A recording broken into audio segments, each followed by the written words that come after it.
કે અમને તમે પાકિસ્તાન મેલી દો, અમારે થરાદ જિલ્લામાં જવું નથી. જેટો પકડે તો સમજ નહીં, બરોબર ને? અમે માણસ છો, વિરોધ કરો છો કો તો તમે અમને ગોળીઓ છોડીને મારી નાખો, પણ અમારે થરાદ જિલ્લામાં નથી આ બોલ્યો. ગેરીબેન ઠાકોરને પણ કહેવા માંગુ છું, તમે પણ આવી જાઓ. તમે કનાથી ડરો છો? બે જણા અત્યારે ઠાકોર સમાજના તમને 18 ઉમે પબ્લિકે મત આપ્યા છે અને તમે તમારા પ્રતિનિધિ છો. અમે 3 વખત એમને જીતાડ્યા છે, સતત જબે બનાયા, સુરતની કાળી ધારાસભ્ય બનાયા, બરોબર. એ મત વિસ્તારના કોઈ મતદારો નથી, એમના ઠેકેદાર જોડે બોલાવાનું કે થરાદ જિલ્લો અમને મંજૂર છે અને આવશે તો બરોબર છે, ના હોય કે હદપણ જબરદસ્ત જોડથી જોડા બને. મોટી મોટી વાતો કરો છો કે વિકાસ વિકાસ. આ શું જિલ્લો હવે વિકાસ નથી? કોઈ બીજું છે? ધોલેરાની અંદર અત્યારે જે સમર્થન કરે ને એ ભારતીય જનતા પાર્ટીના એક આગેવાન છે. મારો ભાભર તાલુકો, ભાભર શહેર, એના માટે હું મરવા માટે તૈયાર છું આજની તારીખમાં. સ્વરૂપજી ઠાકોર હોય કે ગેરીબેન હોય, એમને શનિ શરમ આવે છે. એમને આવી જાવ તો 30 તારીખે મારું ઓમેન્ટન લેવાની હતી.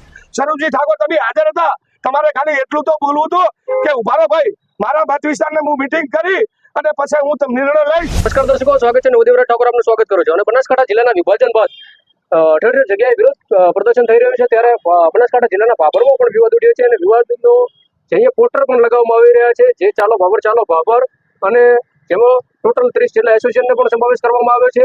અને ભાભરમાં પણ 30 જાન્યુઆરીના દિવસે રેલી યોજાશે. શ્રીરામ સર્કલથી મામલતદાર સાહેબ શ્રીને આવેદનપત્ર આપશે, ત્યારે અહીંયા હુકમસિંહ રાઠોડ છે આપણી સાથે. ગયા છે, એક જ દિવસ બાકી. પોસ્ટરમાં તો અત્યારે અમારો પ્રચાર ફૂલ જોરથી ચાલુ છે.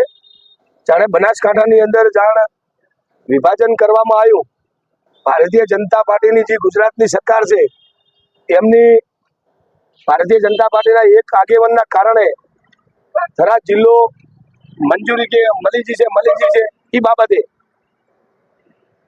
મારે ભારતીય જનતા પાર્ટીના આગેવાનને એટલું કહેવું છે, એના પાસે જાણે થરાદ જિલ્લો એમની મંજૂરી લીધી અને જાહેર થયો, તાણે એટલો વિરોધ બનાસકાંઠાની અંદર એટલો વિરોધ થયો છે.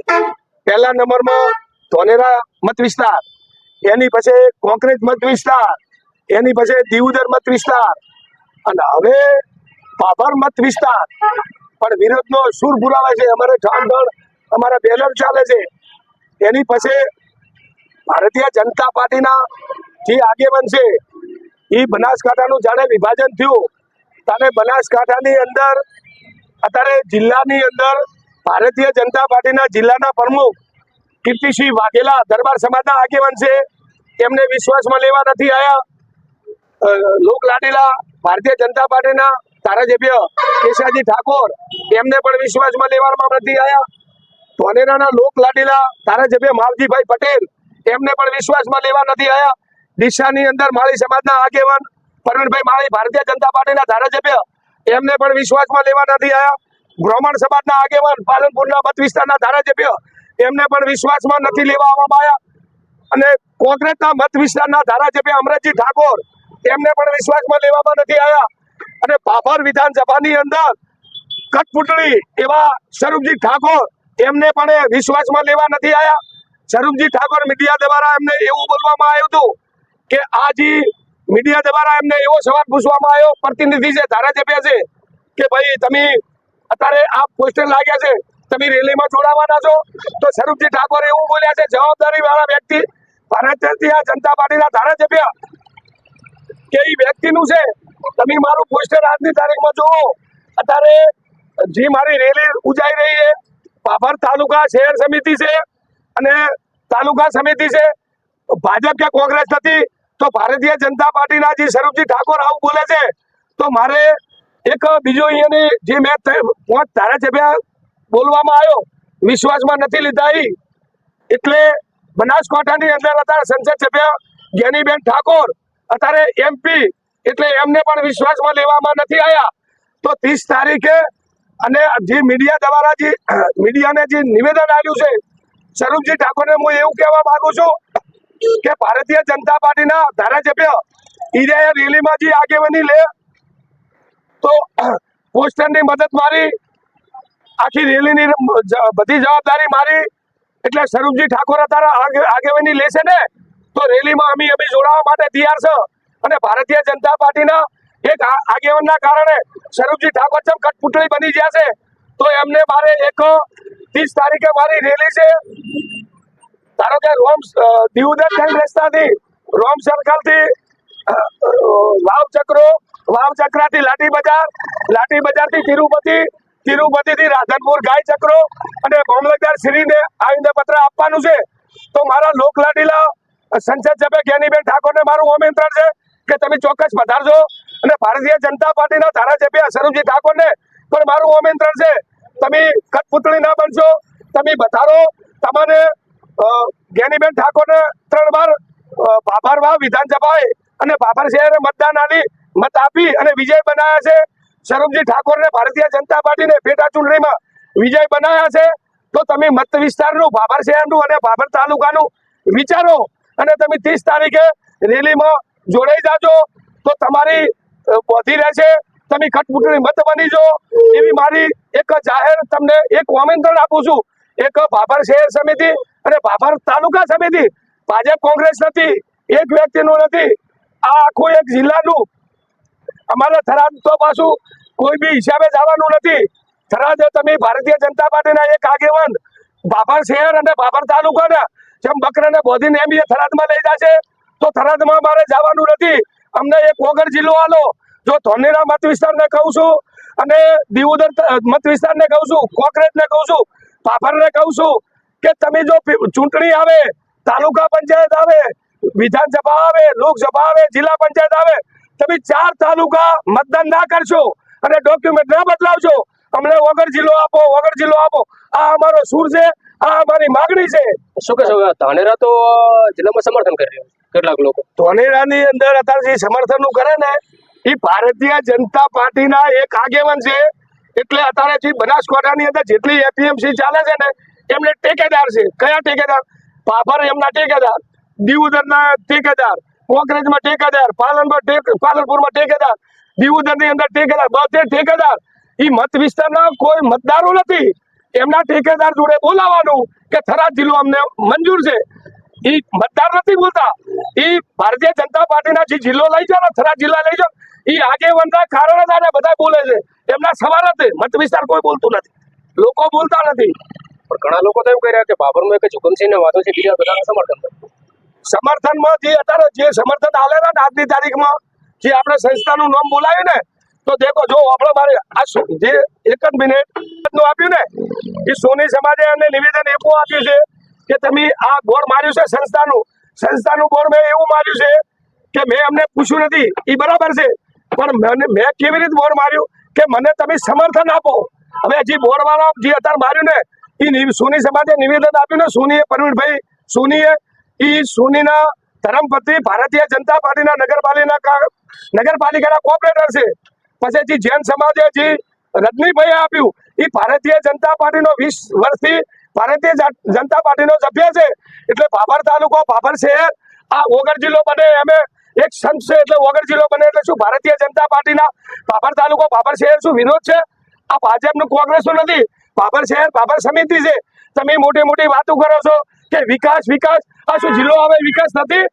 કોઈ બીજું છે? આ વિકાસ જ છે. તો અમને જો કોઈ ફરજ ઓફિસ લઈ જશે, આપણે ડેઝરી લઈ જશે, અમારું આરોગ્ય 10 કરોડના ખર્ચે થરાદમાં જતું રહ્યું છે.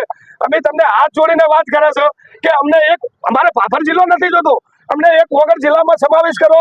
અમને બકરાની ગોળ રોટવા બધી થરાદની અંદર ના લઈ જાશો, અમને જુલમ ના કરો. એના કરતા અમને તમે અમારે કોતો વગર જિલ્લો જો, કોતો પાલનપુરમાં રહેવું છે, ન કે અમને તમે પાકિસ્તાન મેળવી દો. અમારે થરાદ જિલ્લામાં જવું નથી. શું કહેશો? કદાચ નિર્ણય ના પડે ને થરાદ જિલ્લો રાખવામાં આવે તો થરાદ જિલ્લામાં જવા માટે તમને મેં અત્યારે 4 વિધાનસભાને રજૂઆત કરી છે આજની તારીખમાં. તમે કોઈ ડોક્યુમેન્ટ બદલાવશો નહીં અને ચૂંટણી પંચને ખબર પડવી જોઈએ. જ્યારે જિલ્લા પંચાયત આવે, તાલુકા પંચાયત આવે, નગરપાલિકાની ચૂંટણી આવે, વિધાનસભા આવે કે લોકસભા આવે, તમે એક મતદાન 4 તાલુકા 4 વિધાનસભા ના કરશો, તમને હાથ જોડીને વાત કરું છું. સરકાર અને ચૂંટણી પણ ઝૂકવાની છે.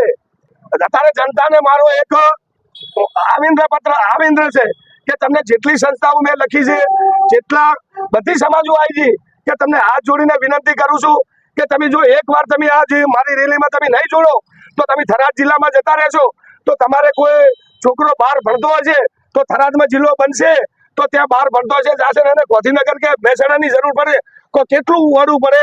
આ તો પાલનપુર, મહેસાણા અને ગાંધીનગર સચિવાલય શું? અને ભારતની અંદર કોઈ એવો તમે નકશો કાઢો, ભારતની અંદર જેટલા જિલ્લા બન્યા છે કોઈ સરહદની અંદર વડાપ્રધાન હોય કે અત્યારે રાષ્ટ્રપતિ હોય, કોઈ આની સરહદની વિસ્તારમાં જિલ્લાની મંજૂરી આપતા નથી. આ એક વ્યક્તિના કારણે થયું, બિલ્ડરના કારણે થયું છે.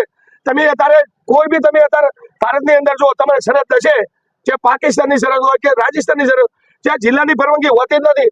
અને તમે જિલ્લો હોય ને એ સેન્ટરમાં હોય. આ વગર આપણું સેન્ટરમાં છે, પાલનપુર આપણું સેન્ટરમાં છે. અત્યારે આપણું મધ્યમ ભારતનું અમદાવાદ ક્યાં છે? સેન્ટરમાં. અત્યારે આખા ગુજરાતની અંદર આપણું સેન્ટર કયું? અમદાવાદ. તો સેન્ટરમાં જિલ્લો હોવો જોઈએ. તમે હું ભારતીય જનતા પાર્ટીના આગેવાનને કહું છું કે ઠાકોર સમાજ હોય, દરબાર સમાજ હોય, કોઈ બી વીણ હોય તો તમે કેમ વગર જિલ્લાની તમે વગર બાપાની અમારી વિરોધ કરો છો? તમે તમારું લગ્ન ફંક્શન હોય એટલે વગર બાપજી લાવો એટલે તમે ઢોલ વગાડો છો, નગારા વગાડો છો, તો વગર જિલ્લાને ભારતીય જનતા પાર્ટીનો એક આગેવાન છે, તમે કેમ વિરોધ કરો છો? કહો તો તમે અમને ગોળીઓ છોડીને મારી નાખો, પણ અમારા થરાદ જિલ્લામાં નથી આ ભૂલ્યો. જે લોકો માટે લડાઈ રહ્યા છો તમે, લોકો માટે જિલ્લાનો નવો જિલ્લો મળે એ માટે પ્રયાસ કરી રહ્યા છો, લોકો માટે લડાઈ, ત્યારે આ તમામ ખર્ચો તમે તમારી જાતે જ કરી રહ્યા છો. શું કહેશો? અત્યારે મારી વાત હોલો, મારી હોય ચાની હોટલ છે, હું મજૂરી માથે મારો ખર્ચો છે, ગમે એટલો ખર્ચો થઈ જાય, હું કોઈને એમ નથી કહેતો તમે મને ખર્ચા આપો. હું મને ભગવાન મારો માથે છે, મારો ભાભર શહેર અને ભાભર તાલુકો ભલે સંસદ સભ્ય ગમે તેવું વર્તન કરતા કે ધારાસભ્ય કરતા, મારા મત વિસ્તાર માટે મારે કોઈ વેર માથે લેવા દે નહીં. મારો ભાભર તાલુકો, ભાભર શહેર, એના માટે હું ભરવા માટે તૈયાર છું આજની તારીખમાં. મારે એવું નથી કાલે ચૂંટણી લડી લેવી, ખમીર લડી લેવું, મારા વિસ્તાર માટે છું હું. અત્યારે હું જેવું બોલું છું એવા ભારતીય જનતા પાર્ટીના ધારાસભ્યને આવી જવું જોઈએ અને જ્ઞાનીબેન ઠાકોરને પણ આવી જવું જોઈએ. અત્યારે બહાર એ અત્યારે એટલા તમે કયા રાજકારણે કે તમારે કેટલું મોટું તમારી પાસે રૂપિયા થઈ જાય, તમને રેડ પડશે એવી કેમ બીજો છો? તમારા હાચા ધારાસભ્ય, સંસદ સભ્ય હશો તો તમારા હાચા રૂપિયા હશે તો તમારી ઇન્કમ ટેક્સ રેડ નથી પાડવાની. તમે જેમ આમ બહાર આવી ગયા એમ બહાર આવી જાઓ. અમે તો સાની હોટલ અત્યારે ચલાવવાના, મજૂરી કરવાના. તમે મારા પબ્લિક માટે શું, મારા વિસ્તાર માટે શું? અને હું ઠાકોર સમાજની મારે વિરોધ નથી. મારા બે પ્રતિનિધિ છે, એમને 18 કુમે એમને ચૂંટ્યા છે. સ્વરૂપજી ઠાકોર હોય કે ગેરીબેન હોય, એમને શનિ શરમ આવે છે. એમને આવી જાવ તો 30 તારીખે મારું આમંત્રણ છે. હવે શું કહે, તમે તો બંનેને આમંત્રિત કર્યા છે, ભાજપના નેતા અને કોંગ્રેસના નેતા. શું આમંત્રણનું માન રાખશે કે નહીં? મૌન નહીં રાખે તો એમને મારી વાત સાંભળો. જો ગેનીબેન ઠાકોરને 2 વાર ધારાસભ્ય બનાયા છે, અત્યારે સંસદ સભ્ય બનાયા છે, મારા પક્ષના છે એટલે નહીં કે હું 2 પક્ષના કહું છું. સ્વરૂપજી ઠાકોરને અત્યારે પેટા ચૂંટણીની અંદર ભારતીય જનતા પાર્ટીના અમારા 4200 નું ભાભર શહેરમાંથી એમને લીડ મળી છે. ઠાકોર સમાજમાં જ્ઞાનીબેન ખાલી લેટરથી અત્યારે એમનું કામ ચલાવેલા. જ્ઞાનીબેન એક લેટરથી તો એમની આ ટ્રેન ઊભી રાખી છે. સ્વરૂપજી ઠાકોર તો તમે અત્યારે સરકારમાં છો, જાણે ગુજરાત સરકારની અંદર જિલ્લો ધારો કે થરાદ જિલ્લો બન્યો, જે ગુજરાતની મંજૂરી કેબિનેટમાં લેવાની હતી. સ્વરૂપજી ઠાકોર તમે હાજર હતા, તમારે ખાલી એટલું તો બોલવું હતું કે ઉભા રહો ભાઈ, મારા મત વિસ્તારને હું મિટિંગ કરી અને પછી હું નિર્ણય લઈશ અને ભાઈના પાસે નિર્ણય લેવો હતો. અત્યારે જ્ઞાનીબેન એમ કે છે લેટર, તો તમારે એ જોડે એટલું તો બોલવું તો. તમે અત્યારે ભારતીય જનતા પાર્ટીના એક સ્વરૂપજી ઠાકોર હતા, કઠપુતળી છે, અને જ્ઞાનીબેન ઠાકોરને પણ કહેવા માંગુ છું તમે પણ આવી જાઓ. તમે કનાથી ડરો છો? 2 જણા અત્યારે ઠાકોર સમાજના તમને 18 કુમે પબ્લિકે મત આપ્યા છે અને તમે તમારા પ્રતિનિધિ છો. 2 વાર કોંગ્રેસમાં ઠાકોર સમાજને જીતાડ્યા, 1 વાર સ્વરૂપજીને જીતાડ્યા. તો અત્યારે તમે મારી વિનંતી છે કે તમે આવી જાઓ. તમે કેમ બીઓ છો? તમારું ઇન્કમ ટેક્સ છે રેડ નહીં પાડે, તમને જેલમાં નહીં ઘાલી દે. દલિત સમાજના આગેવાન છે, જે વડીલ પહેલો તો આપનો પરિચય આપી દઈશું. આપનું નામ? મારો ભાઈ પરમાર શંકરભાઈ પીરાભાઈ, દલિત સમાજનો હું આગેવાન. અમારે દલિત સમાજનો કે ગમે તે સમાજનો અમારું એવું કહેવું છે કે વગર જિલ્લો બનવો જોઈએ. એમાં અમે કેસથી જોડાયેલ છે. જેની બેન ના આવે તો એનો વિષય છે અને આવશે તો બરોબર છે, ના આવે કે હદપણ જબરદસ્ત જોડથી જોડાવાના નથી. અમે 3 વખત એમને જીતાડ્યા છે, સતત જભે બનાયા, સુરપદીને કાઢી ધારાસભ્ય બનાયા, બરોબર. એને પણ અમે વિનંતી કરો છો, જ્ઞાનીબેનને વિનંતી કરો છો કે તમે દલિત સમાજ કે ઠાકોર સમાજ હોય કે ગમે તે દરેક સમાજ આમાં જિલ્લાનું છે, કઈ એક બેનું છે નહીં, કઈ નથી ભાજપનું કે નથી કોંગ્રેસનું. તે મારું કહેવાનું દલિત સમાજનો હું આગેવાને છું, સભ્ય છું પણ મારું એટલું જ કહેવાનું છે કે આ બે દબાવે છે શેના કહેવાથી? શું કહે થરાદમાં કેમ નથી ગયો? હા, થરાદમાં કેમ નથી ગયો? રાજની માંડી કુરા ઢીલો બનતો હોય તો અમે જેટો પકડે તો સમજ નહીં, બરોબર ને? અમે માણસ છો, બરોબર? અમે એને જીતાડીને આગળ હેડાડા છો. વાત આવે તો કોઈ સાંભળવા તૈયાર જ નથી. એક તો પહેલી વાત તો, બરોબર ને? હવે તે ખોટી રીતે શેમ દબાઈને બેસે છે? એ આગેવાનો છે ને, અમારે આગેવાનની જરૂર છે ને. જે દાડે અત્યારે જો દબાઈને બેસતા હોય તો અમારું કામ શું કર્યા? એ જિલ્લાના વિભાજન મુદ્દે અહીંયા ઠેર ઠેર વિવાદ જોવા મળી રહ્યા છે, ત્યારે ધાનેરામાં વિવાદ જોવા મળી રહ્યા છે, ત્યારે ભાભરમાંથી પણ વિવાદ ઉઠે છે ને ભાભરમાં 30 જાન્યુઆરીના દિવસે રેલી યોજાશે. એમાં ટોટલ 30 જેટલા એસોસિએશનને સમાવેશ કરવામાં આવ્યો છે અને 30 તારીખે ભાભર રામ સર્કલથી માંડી વાવ સર્કલથી મામલતદાર શ્રીને આવેદનપત્ર આપશે અને જિલ્લાની માંગ સાથે રેલી યોજાશે. નમસ્કાર, ત્યારે મળીશું ત્યાં સુધી આપ સર.